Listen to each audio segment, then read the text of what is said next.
Driving can be exciting and liberating. Finally getting behind the wheel and being in control of a vehicle is a great feeling, and it literally puts you in the driver's seat. But being in the driver's seat and being in control of a car comes with great responsibility.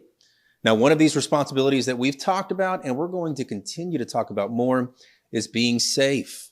Driving requires sharing the road with other drivers, cyclists, and pedestrians, and this requires cooperation as well as communication.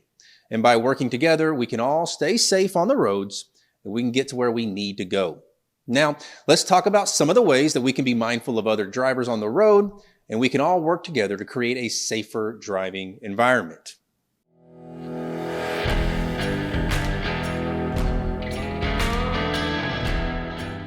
Turning and passing other cars on the road all require a certain approach and the proper signaling to convey what your intentions are. Now, a good driver always lets other drivers know if they are going to turn, stop, or pass.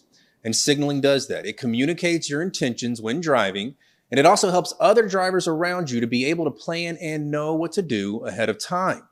Now, any surprise moves can oftentimes result in a crash, and that's why the proper signaling is always required when you're doing the following things. Anytime you're changing lanes, making a turn, pulling out of a parking space that is parallel to the curb, when you're slowing down or stopping, when you're entering or leaving the highway, or when you're pulling over to the side of the road. Now, anytime you're doing any of these moves, you should properly signal your intentions to do so that all other drivers can be aware of the changes in the flow of traffic.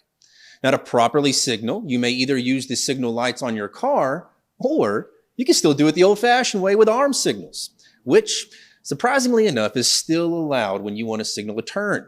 Now, if you do want to be that odd duck who's driving a car that uses hand signals, make sure that you extend your arm or hand well out of the car window and that you convey your intentions to turn. However, we would like to note that doing this at night can make it very difficult or even impossible for other drivers to see and understand what you're trying to communicate to them, which is why we say it's just better to use the blinkers on the lights of your car. Now, you're going to make sure that you signal continuously for at least 100 feet before making your turn or stopping. And you'll want to make sure that you turn off your signal lights once you have completed either movement. And that's it.